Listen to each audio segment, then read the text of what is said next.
तुम अभी तक ऑफिस में ही हो? ओहो अनु डार्लिंग, एक जरूरी काम से ऑफिस में फंस गया हूँ। तुम्हें अकेले ही शॉपिंग पे जाना होगा। क्या Vivek? I am sorry darling, I will see you in the evening. Please please Anu darling, नाराज मत होना। No I am okay, bye.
Happy birthday to you.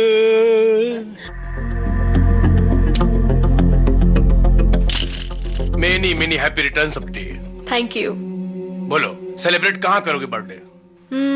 जहाँ तुम चाहो। ठीक है, मैं ऑफिस से जल्दी लौट आऊंगा, फिर शाम को कहीं डिनर पे चलेंगे। Okay, bye bye bye.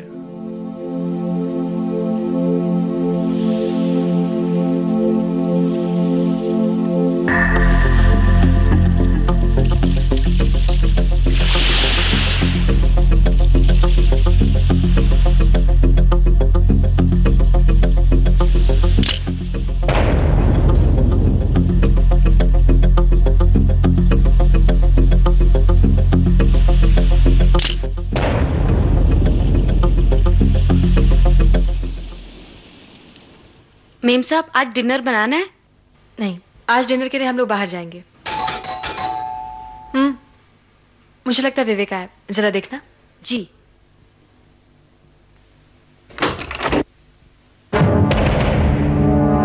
आपको कौन मांगता है?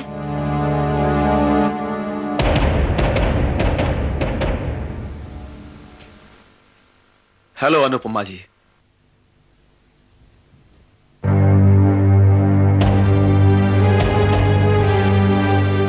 एक्सक्यूज मी, मैंने आपको पहचाना नहीं। जी पहली बार जो मिल रहे हैं। मैं मिस्टर दास, विश्वंभर दास। जन्मदिन आपको बहुत बहुत मुबारक। Thank you. लेकिन आप मुझे कैसे जानते हैं और आपको ये कैसे पता कि आज मेरा जन्मदिन है? जी आप जैसे बेमिसाल हुस्न वालों से पहचान कायम करना, उसके बारे में जानकारी हासिल करना और घर गृहस्थी की चार दीवारी से उन्हें निकालकर दुनिया के सामने पेश करना, यही तो मेरा पेशा है। अनुपमा जी आप चाहें तो इज्जत, शोहरत, दौलत आपके गुलाम बन सकती है और आप मॉडलिंग की दुनिया का टॉप का सितारा। Excuse me. जी मैं एडवर्ल्ड का हॉट शॉट मॉडल कोऑर्डिनेटर और फोटोग्राफर। बहुतों की तकदीर बदली है मैंने। आपको मेरा पता किसने दिया? आपकी किस्मत ने, जो बदलना चाहती है। जी, मैं आपकी बिल्डिंग के वो सामने वाली सी विंग में इत्तेफाक से रहता हूं। और अम्मा जी, क्या कुछ नहीं है आप में। ग्रेट फिगर, गुड लुक्स, खूबसूरत आंखें और लवली स्माइल। बस जरूरत है तो सिर्फ एक अच्छा सा असाइनमेंट की, और आप टॉप पे होंगे। Thank you very much. I am not interested. आप जा सकते हैं। देखिए अनुपमा जी, आप मेरी बातें सीरियसली नहीं ले रही हैं। आपको खुद ही इस बात का एहसास नहीं है कि आप कितनी खूबसूरत हैं। प्लीज आप यहां से चले जाइए। चला जाऊंगा, लेकिन मैं चाहता हूं कि आप एक बार खुद मेरी और मेरे कैमरे की नजर से अपने आप को देख लीजिए। ये रहा एक छोटा सा तोहफा।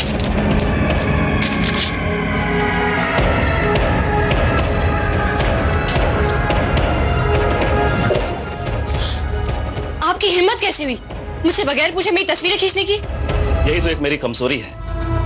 कोई भी खूबसूरत चीज देख लेता हूं तो उसे अपने कैमरे में कैद किए बगैर नहीं रह पाता।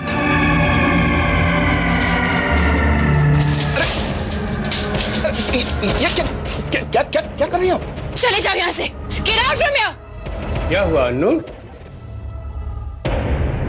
विवेक, ये विवेक, ये देखो, इस आदमी ने मुझसे बगैर पूछे मेरी तस्वीरें खींची हैं। छुप छुप कर मुझसे कहता है मुझे टॉप की मॉडल बनाएगा। तुम्हें क्या लगता है मैं कोई 16 साल की लड़की हूँ जो तुम्हारी बहकावे में आ जाऊंगी? देखिए देखिए देखिए मैम आप मुझे गलत समझ रहे हैं। सर मेरा कोई इरादा गलत नहीं था। मेरी बीवी कोई नुमाइश करने की चीज है। अगर आइंदा तुम मेरी बीवी से मिलने की कोशिश की या यहाँ आने की कोशिश की तो मैं तुम्हें जिंदा दफन कर दूंगा। Get lost! Mister Malhotra, I am reputed man. दबाओ जाओ यहाँ से, दबाओ जाओ। बहुत पछताओगे तुम दोनों। Get lost! बहुत पछताओगे। देख लूंगा तुम लोग को। मैं देख लूंगा आप लोग को, देख लूंगा तुम दोनों को। हाँ, देख लूंगा। विवेक, ये आदमी हमारी सी विंग में ही रहता है। तुम अभी के अभी पुलिस को फोन करो और उसे अरेस्ट करवाओ। नहीं अनुपमा, ऐसे लोगों को पुलिस में नहीं देना चाहिए। अच्छा नहीं है, सोसाइटी में हमारी बदनामी होगी। आखिर फैमिली मैटर है, अपने तरीके से निपटना ही अच्छा होता है। इडियट ने सारे मूड का सत्यानाश कर दिया। हम उसके लिए अपनी शाम क्यों खराब करें? आज शाम तो हरगिज नहीं। तुम जल्दी तैयार हो जाओ, हम ताज में डिनर करेंगे। हमने टेबल बुक किया है। Okay okay.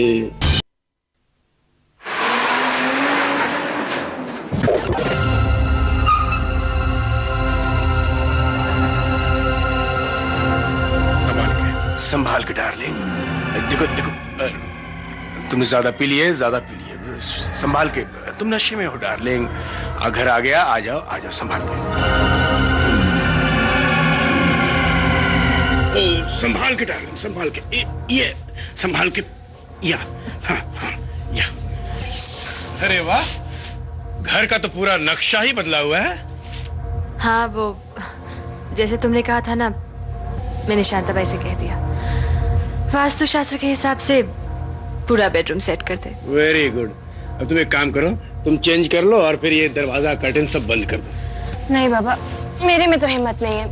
मुझे तो सोना है। ओके बाबा, ओके, मैं कर लूंगा। संभाल के डार्लिंग, संभाल के। और संभाल के।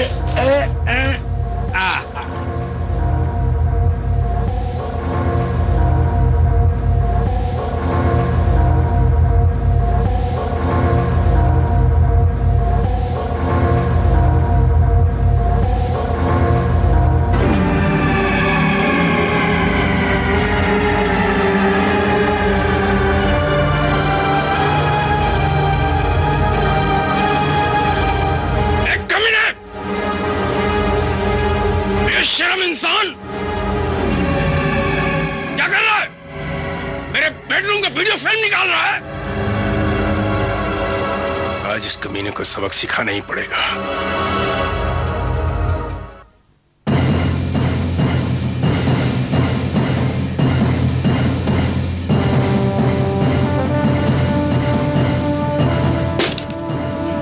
तू चाहता क्या है? क्या हक है तुझे किसी के प्राइवेट लाइफ में जीने के लिए? You perverted! Look mister Malhotra, ये कोई बात करने का तरीका नहीं होता। तेरे जैसे बात उसने लात सुनाते हैं कि तेरा असली धंधा क्या है? क्यों मेरी बीवी को हरास कर रहा है? क्यों मेरी बीवी को क्या कर रहा है मिस्टर मल्होत्रा? ये क्या है? पहले मेरी बीवी की तस्वीरें निकाला, अब वीडियो फिल्म बना रहा है मेरे बेटे की। देखिए मुझसे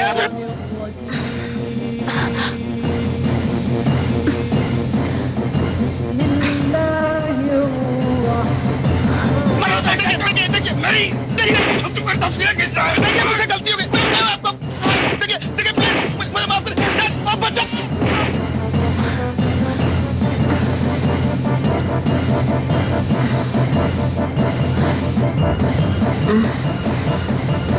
बीवी को मारा मिस्टर मल्होत्रा, मिस्टर ये क्या कर रहा है? मिस्टर मल्होत्रा, मेरी बीवी को मारा मिस्टर मल्होत्रा, ये छोड़िए।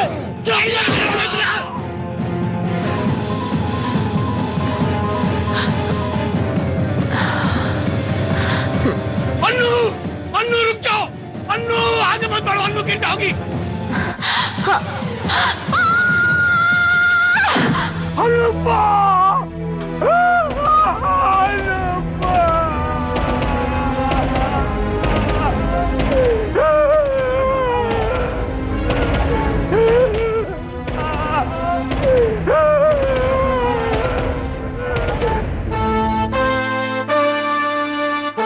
ओझा साहब, it's a clear cut case of accident.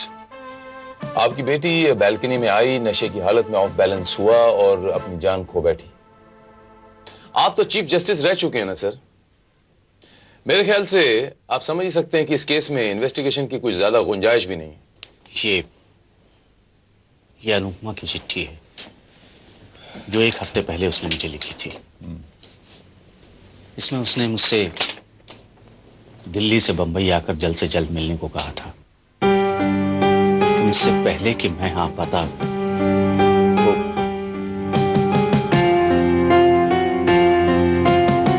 लेकिन सर, इस चिट्ठी में उसने परेशानी की कोई वजह तो नहीं लिखी। जी हाँ, और ना ही उसने कोई वजह मुझे फोन पर बताई, लेकिन इससे पहले कि मैं यहां आकर उससे मिल पाता, वो उसकी शादी को 6 साल हो गए थे। इतनी परेशान वो मुझे कभी नहीं लगी। विवेक के साथ बहुत खुश थी वो। इंस्पेक्टर साहब, अनुपमा मेरी इकलौती बेटी थी और मेरी समझ से उसकी मौत के पीछे कोई ना कोई राज छिपा है।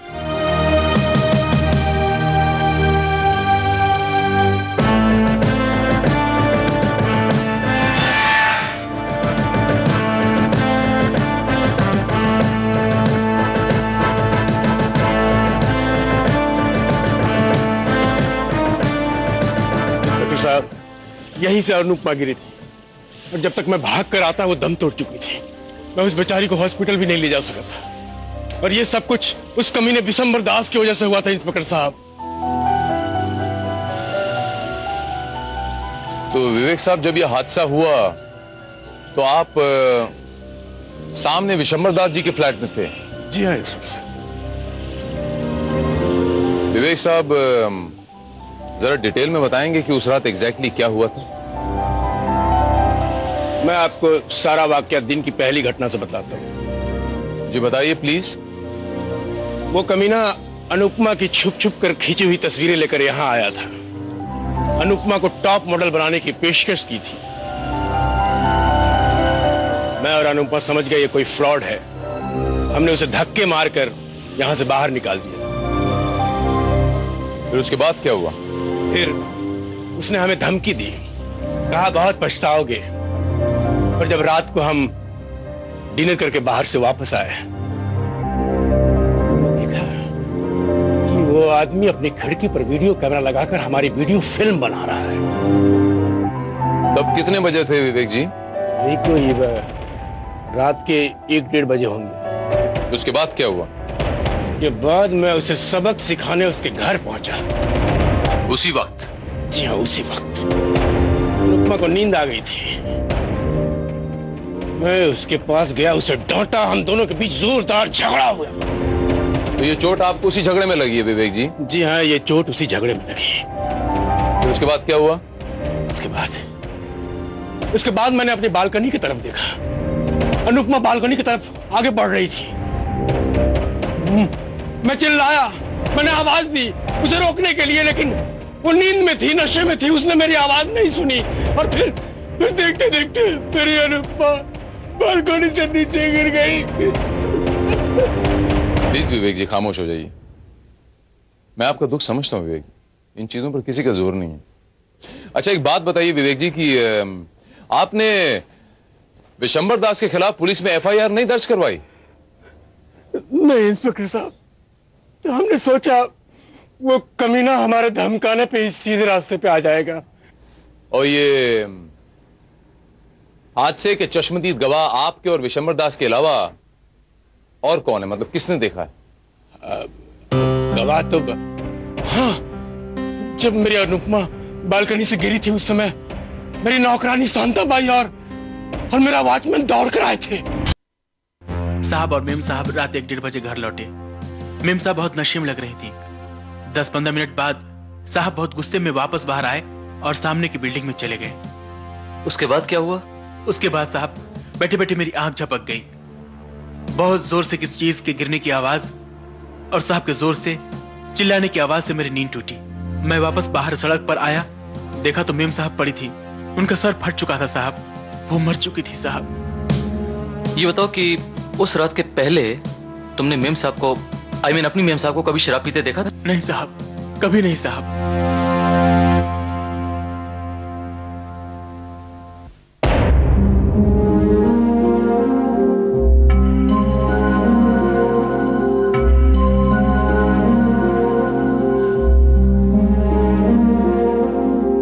विवेक साहब, आपने अपने बेडरूम की फर्नीचर का कुछ अरेंजमेंट चेंज किया है क्या? सेटिंग चेंज की है? जी हाँ इंस्पेक्टर साहब, मैंने वास्तुशास्त्र की किताब पढ़कर उसके मुताबिक कुछ चेंजेस चाहे थे और अनुपमा ने उसी दिन सारे फर्नीचर रीअरेंज किए थे। I see। विवेक साहब, वो विशंबर दास ने जो वीडियो कैसेट बनाई थी, आपके बेडरूम की शूटिंग की थी, वो वीडियो कैसेट कहाँ है? कैसेट तो इंस्पेक्टर साहब विशंबर दास के पास ही होगी। आपने उनसे ली नहीं? जी नहीं, मुझे मौका ही नहीं मिला। विवेक साहब, आपको इस बात का पता है कि वो वीडियो कैसेट आपकी पत्नी की मौत का एक बहुत बड़ा सुराग बन सकता है? इससे ये बात तो मेरे दिमाग में ही नहीं आई इंस्पेक्टर साहब। मुमकिन है इंस्पेक्टर साहब, मुमकिन है, क्योंकि विशंबर दास को तो कैमरा ऑफ करने का मौका ही नहीं मिला।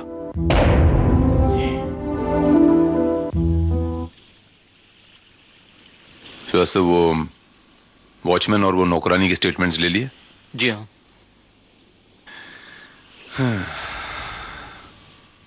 चलिए जरा विशंबर दास जी के यहाँ होके आते हैं।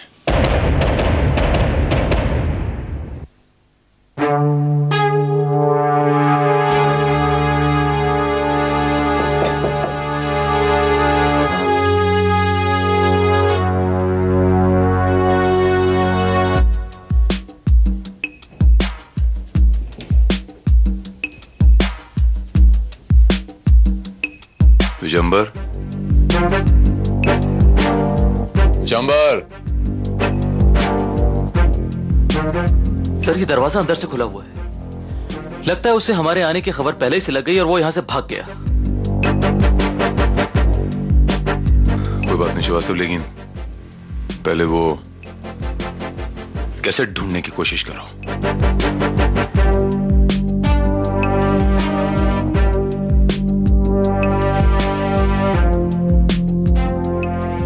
श्रीवास्तव, इतनी सारी मॉडल्स की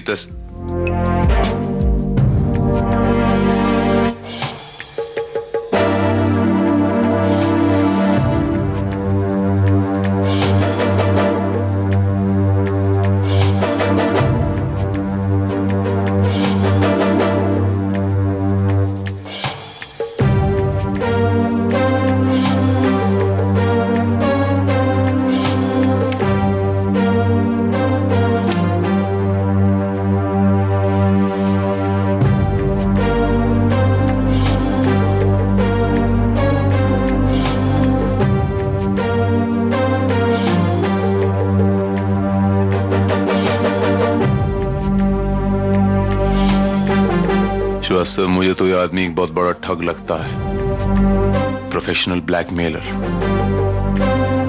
अनुपमा के अलावा भी कुछ और कपल्स की क्लिपिंग्स लगती हैं इस वीडियो कैसेट में।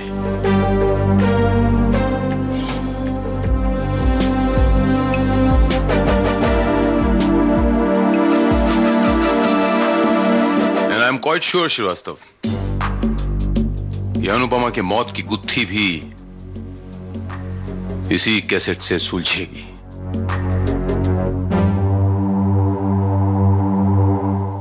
ओके बाबा, ओके, मैं कर लूंगा। संभाल के डार्लिंग, संभाल के और संभाल के।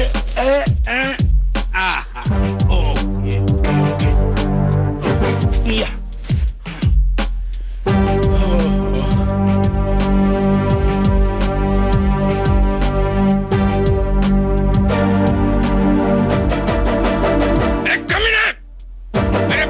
वीडियो फिल्म निकाल रहा है।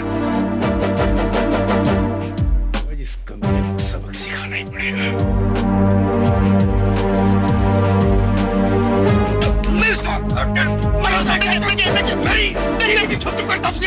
देखिए मुझसे गलती हो गई, मैं आपको देखिए प्लीज मुझे माफ करें।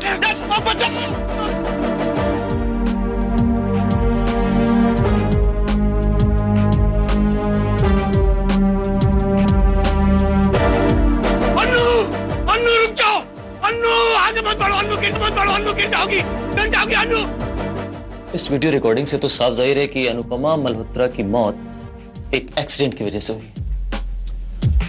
श्रीवास्तव, जो चीज नजर आती है वो पूरी तरह सच नहीं होती श्रीवास्तव, वो कभी कभी आधा सच होता है वो। लेकिन इस वीडियो रिकॉर्डिंग को देखकर साफ जाहिर है कि उसकी मौत जो है वो एक एक्सीडेंट की वजह से हुई थी। It's not a case of murder. तुम्हें पूरा विश्वास है Shrivastava? Yes sir, I am very much sure. कैसे? देखिए, अनुपमा उस वक्त नशे में थी, वॉचमैन ने इस बात की गवाही दी थी, और वीडियो क्लिपिंग में भी साफ दिखाया गया है कि वो नशे में थी। बिल्डिंग के अंदर और बाहर उस वक्त कुल मिलाकर 3 लोग थे, शांताबाई, वॉचमैन और विवेक।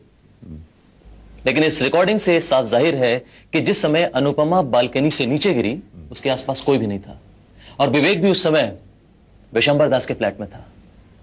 Everything is clear. Don't jump to conclusion so fast Shrivastava. नतीजों पर इतनी जल्दी छलांग नहीं लगानी चाहिए श्रीवास्तव। हमारे सामने सिर्फ एक सच्चाई है, ये कैसेट है और अनुपमा का एक्सीडेंट नजर आ रहा है हमें। और जिस वक्त ये एक्सीडेंट हुआ है विवेक विशंबर दास के घर में था। मेरे ख्याल से श्रीवास्तव हमें विशंबर के घर की तलाशी एक बार फिर से लेनी चाहिए। ठीक है।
जस्टिस अनुपमा के बालकनी में आने से पहले ये वीडियो एक बार ऑन ऑफ हुआ है। एक छोटा सा जर्क है बीच में। लेकिन सर, इस लड़ाई झगड़े के दरमियान विशंबर दास ये काम करे, ये पॉसिबल नहीं है। दिसंबर के घर के आसपास हमारे आदमी लगाए हुए ना? जी हाँ, लेकिन मुझे ऐसा लगता है कि वो जानबूझ के फरार हुआ है।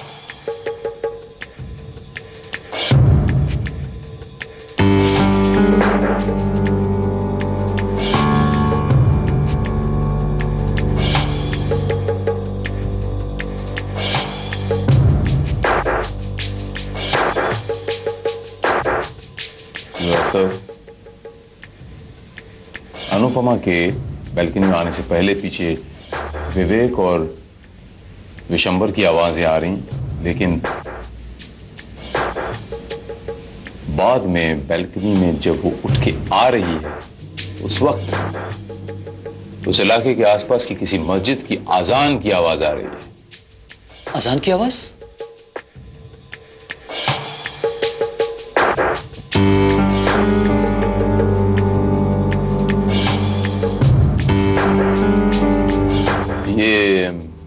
ये जिस फ्रेम को मैंने पॉज किया है, इस फ्रेम की फोटोग्राफ निकालो और मुझे एनलार्ज करा के दिखाओ।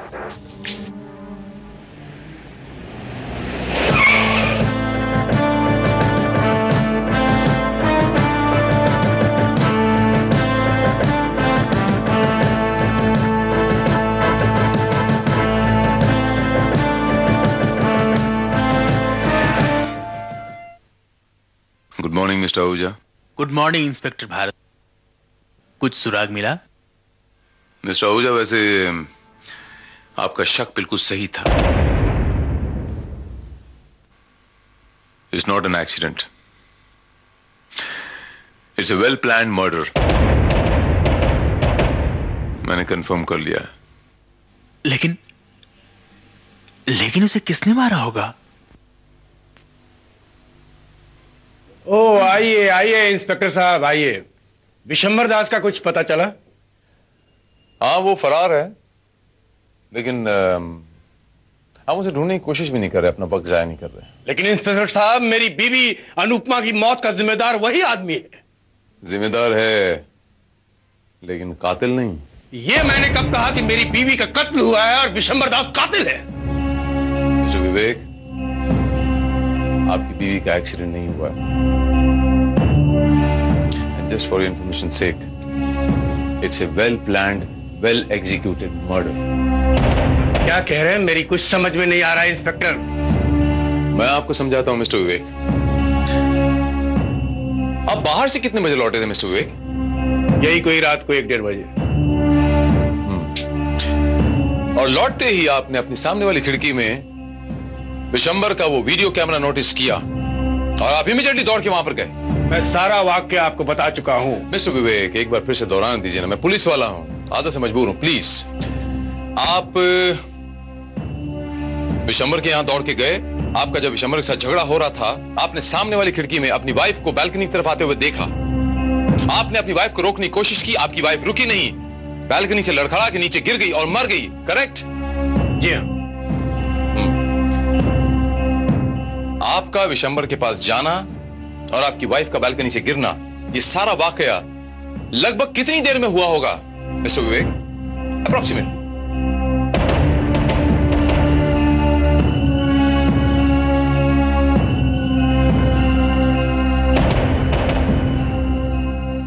पंद्रह मिनट, 20 मिनट,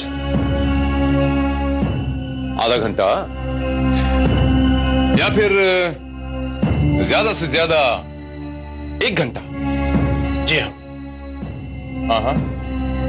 मिस्टर विवेक मल्होत्रा, आपकी बीवी जब बालकनी से गिरी तो सुबह के 5 बजे थे, टू बी वेरी प्रिसाइज 5:05। ये कैसे हो सकता है इंस्पेक्टर साहब? आप ये ऐसे हो सकता है, ये ऐसे हो सकता है।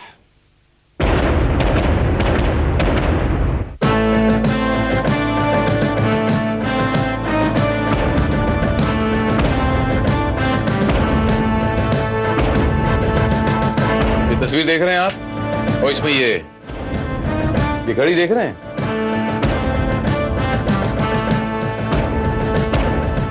इसमें कितने बजे? 5:05।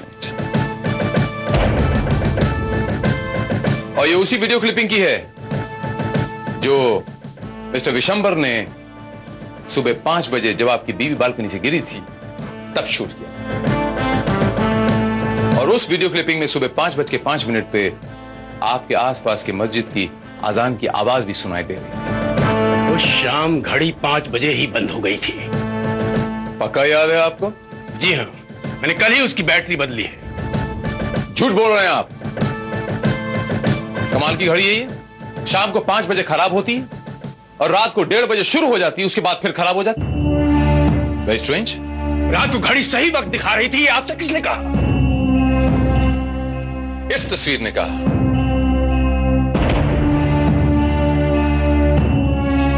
ये घड़ी में कितना टाइम है? 1:35। जब आप बाहर से लौटे थे, अब ये भी आपने बताया ना। आप लौटते ही आप विशंबर के यहां दौड़ के गए क्योंकि आपने वो वीडियो कैमरा नोटिस किया। ये देखिए तस्वीर आप ही की वीडियो क्लिपिंग से निकाली है, 1:35 दिखा रही है। और इसको आप अदालत में झुटला भी नहीं सकते मिस्टर विवेक मल्होत्रा। इंस्पेक्टर साहब, आप साबित क्या करना चाहते हैं? इस सबका मतलब क्या है? साबित ये करना चाहता हूं मिस्टर विवेक मल्होत्रा कि आप जब 1:30 बजे विशंबर के यहां गए और आपकी बीवी सुबह 5 बजे बालकनी से गिरकर मरी, अब 1:30 बजे और 5 बजे के बीच में 3 घंटे होती हैं। 3 घंटे आप विशंबर के यहां पर क्या कर रहे थे? जवाब दो विवेक, चुप क्यों? डैडी, ये आप क्या कह रहे हैं? मेरी तो कुछ समझ में ही नहीं आ रहा है। समझ तो आपको सब कुछ आ रहा है मिस्टर विवेक मल्होत्रा, लेकिन आप जानबूझ के अनजान बन रहे हो। अंग्रेजी में कहावत है, इग्नोरेंस इज ब्लिस। चलिए खैर कोई बात नहीं, मैं इन्हें समझा देता हूं। आप विशंबर के घर में झगड़ा करने नहीं गए थे, बल्कि 3 घंटे तक आपकी बीवी के मरने का इंतजार करने गए थे। वहां बैठ के आप च्युइंगम खा रहे थे। ये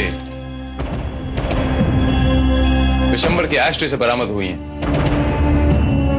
जो आदमी झगड़ा करने जाता है वो 3 घंटे तक बैठ के 3 च्युइंगम नहीं चबाता।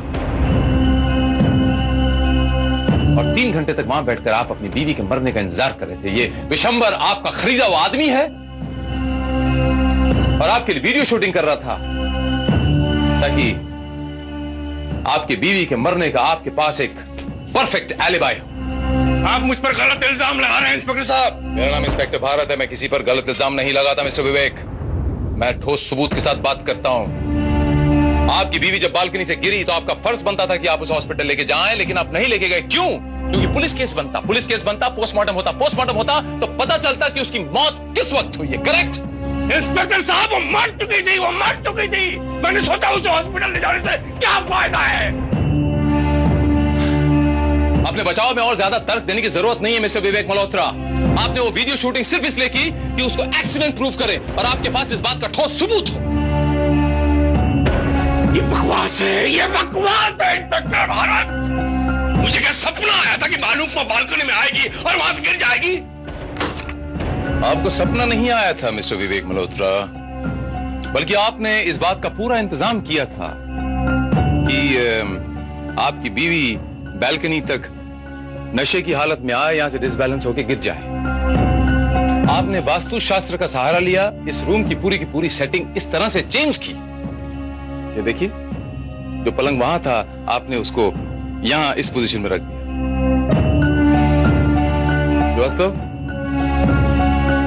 इस पलंग को ओरिजिनल पोजीशन पर रखते हैं और बेड के इस एक्चुअल पोजीशन में रहते इंसान अगर सोता है और रात को उसे अचानक अगर टॉयलेट जाना है तो वो इस तरह से उठता है और सीधे बाथरूम की तरफ दाईं ओर आगे बढ़ता है। यूं बाथरूम की तरफ आगे बढ़ता है और बाथरूम का कर्टन यूं खोलता है और यूं इस तरह बाथरूम में जाता है। That's it. दोस्तों, चलो बेड को उस पोजीशन में वापस रख देते हैं। और आपने ये बेड की सिचुएशन कुछ इस तरह से चेंज की कि अगर आपकी बीवी यूं सपोज इस तरह से सोई है उसे रात को टॉयलेट जाना है, नशे और नींद के आलम में वो उठती है।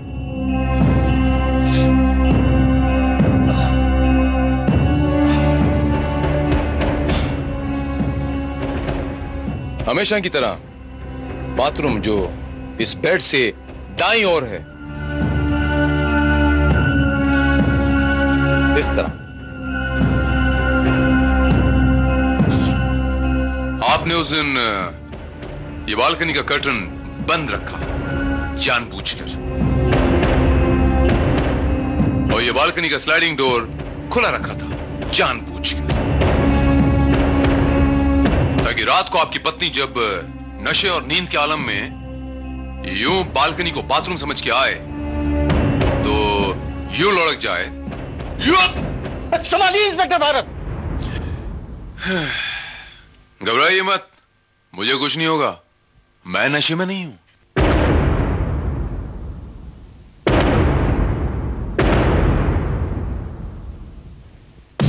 और कभी ना शराब पीने वाली आपकी मासूम पत्नी को उस दिन आपने शराब पिलाई, धोखे से, क्योंकि आपको पता था कि रात को अगर उसे टॉयलेट जाना हो तो नशे और नींद के खुमार में वो सीधे बालकनी की तरफ जाएगी और लुढ़क के गिर जाएगी, क्योंकि उसे ख्याल नहीं रहेगा कि बेड की पोजीशन तो चेंज हो चुकी है। ठीक? तुमने अनुपमा को मारा? तुमने मारा अनुपमा को? क्यों मारा? क्या बिगाड़ा था उसने तुम्हारा? क्या बिगाड़ा था? क्यों छीनी मेरी इकलौती बेटी मुझसे? क्यों छीनी? क्या बिगाड़ा था उसने तुम्हारा? बोलो बोलो, क्या बिगाड़ा था उसने तुम्हारा?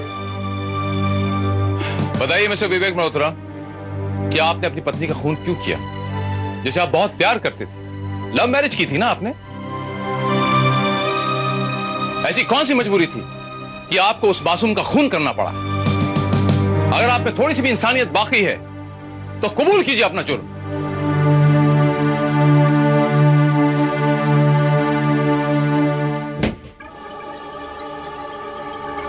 मैं ड्राई फ्रूट्स एक्सपोर्ट्स के धंधे की आड़ में पिछले कई सालों से ड्रग सप्लाई का धंधा करता आ रहा हूं।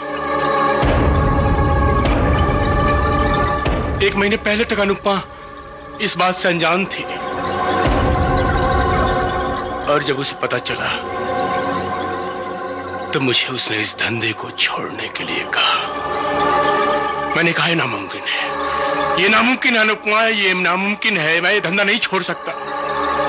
लेकिन वो नहीं मानी, अनुपमा नहीं मानी। उसने मुझसे कहा कि अपने डैडी को सब कुछ बताकर मैं तुम्हें अरेस्ट करवाऊंगी।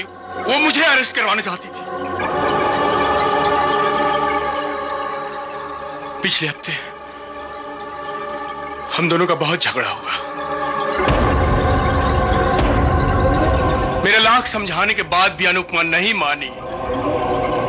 पिछले हफ्ते जब अपने डैडी को चिट्ठी लिखी मुंबई आने के लिए, तब मैंने ये प्लान बनाया। ये प्लान मैंने तब बनाया, उसे खत्म करने के लिए ये प्लान बनाया मैंने, अपने बचाव के लिए। मेरे पास और कोई रास्ता नहीं था, मेरे पास और कोई रास्ता नहीं था। विशंभर को कुछ रुपयों की लालच देकर मैंने अपने इस प्लान में शामिल किया, और अनुपमा के मरने के बाद मैंने उसे शहर से कुछ दिनों के लिए बाहर भेज दिया। वेरी गुड मिस्टर विवेक मल्होत्रा। तो आप सिर्फ एक कातिल, एक मर्डर ही नहीं है, एक जहर के व्यापारी, एक मौत के सौदागर भी हैं। शाबाश। लेकिन एक बात आपको पता होनी चाहिए मिस्टर विवेक मल्होत्रा, कि जुर्म कभी छुपता नहीं, क्योंकि जुर्म किसी सबूत और सुराग का मोहताज नहीं होता, क्योंकि जुर्म अपनी गवाही खुद देता है।